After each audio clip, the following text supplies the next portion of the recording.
Hello everyone and welcome back to my channel Sparkle English, where I teach you how to improve your level of English.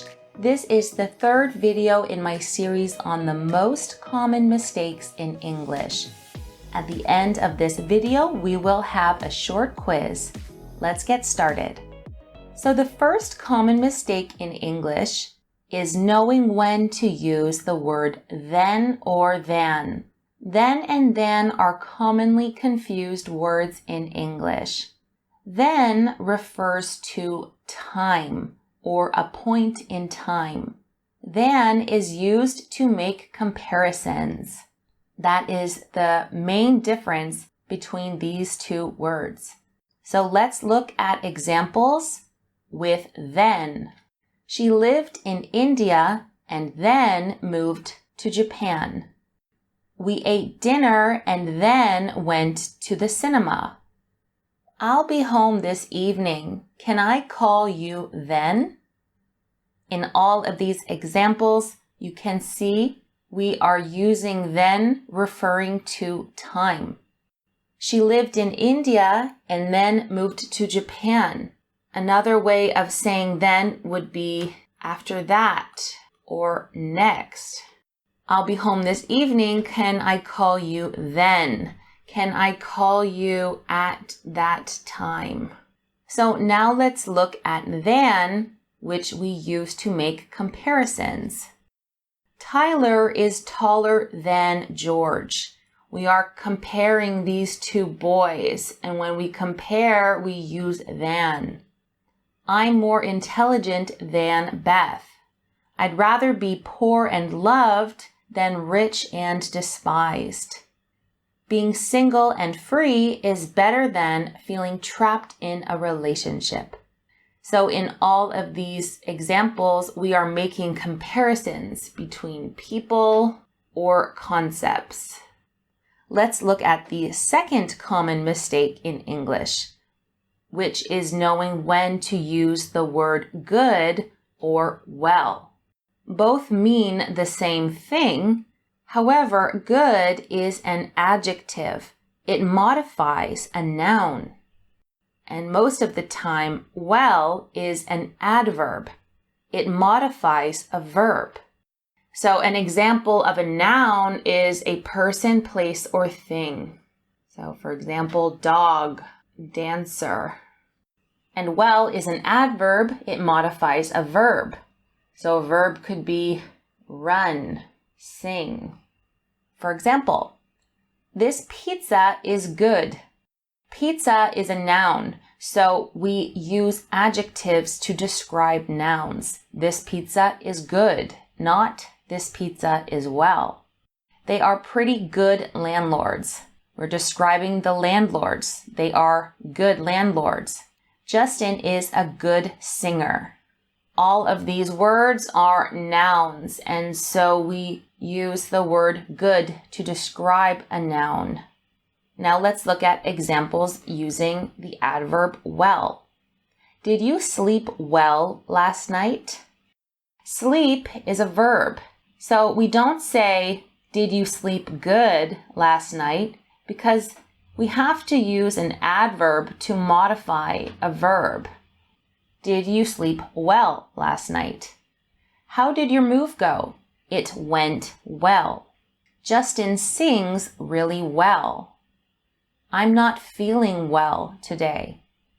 If you compare the difference between these two sentences, Justin is a good singer and Justin sings really well. The difference is that singer is a noun and sings is a verb. So you can say a person is a good singer or dancer because those words are nouns, but sing or dance is a verb. We're talking about the action. And finally, the third common mistake is knowing when to write whose or whose. Who apostrophe S and whose are homophones. They sound the same but are spelled differently and have different meanings. This is a very common mistake. Whose is a contraction for who is or who has, depending on the context of the sentence. Whose, W-H-O-S-E, is the possessive form of who. For example, who's coming to the party tomorrow? Who apostrophe S, in this case, means who is. So whose is a contraction for who is coming to the party tomorrow. Who's got a bike I can borrow? In this case, who's got is a contraction for who has got a bike I can borrow. Do you know who's playing the guitar? Do you know who is playing the guitar? In all of these cases, you can see we have a verb after who, apostrophe S, who has got, who is coming, who is playing. And that can help you determine when to use whose with an apostrophe or W-H-O-S-E. So let's look at some examples using the possessive form of who. Whose dog is this? It's so cute. We use W-H-O-S-E when we are trying to determine who owns or possesses an item or a person or a thing. I don't know who the owner of this dog is. Whose dog is this? I know someone whose boyfriend is famous. So I know a person that possesses a boyfriend that is famous. Whose keys are these? Again, I'm trying to find the person who owns these keys or who these keys belong to. If you get stuck and you don't know if it's who apostrophe S or W-H-O-S-E, one trick is to try to turn this into who is or who has to see if you would write it like this. Who is keys are these? Well, that doesn't make sense. Who has keys are these? No, that doesn't make sense. So we know it's the possessive form. You can also see that after whose, these are all nouns. Okay, so now it's time for our Common Mistakes Quiz 3. Are these sentences correct? I will read 8 different sentences and you must correct them if they need to be corrected. Number 1. Benjamin's dog is bigger than my dog. Number 2. Whose cat is that? Number 3. He's a good driver. Number 4. Who's got $1 I can borrow? Number 5. You dance good. Number 6. He took me out for dinner and then we went bowling. Number 7. I know someone whose cousin is Taylor Swift. And finally, number 8. She isn't feeling well today. Okay, let's correct these together.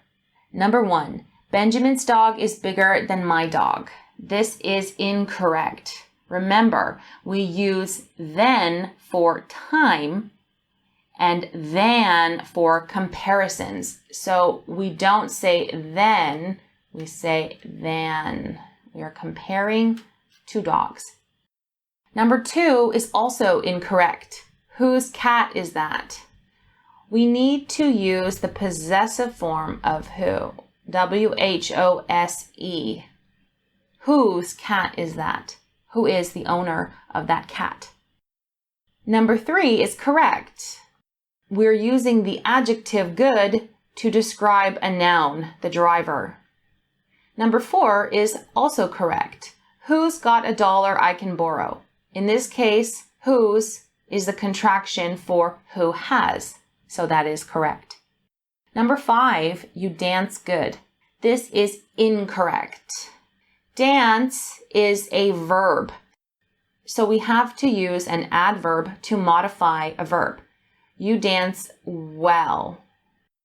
Number 6 is correct. He took me out for dinner and then we went bowling. Remember, we use then with an E when it is related to time. Number 7, I know someone whose cousin is Taylor Swift. This is incorrect. I know someone who is cousin or who has cousin is Taylor Swift does not make sense. We need to use the possessive form of who. So W-H-O-S-E. And finally, number 8, she isn't feeling well today. This is also correct. Again, well is an adverb and it's coming after feeling, which is a verb. So that is correct. So let me know in the comment section how many you got correct out of 8, or if you had any difficulty with this lesson. Make sure to click on the links in the description below this video to watch my other videos in this series. Thank you for watching. Make sure to subscribe to Sparkle English for more videos like this one, and I will see you in my next lesson.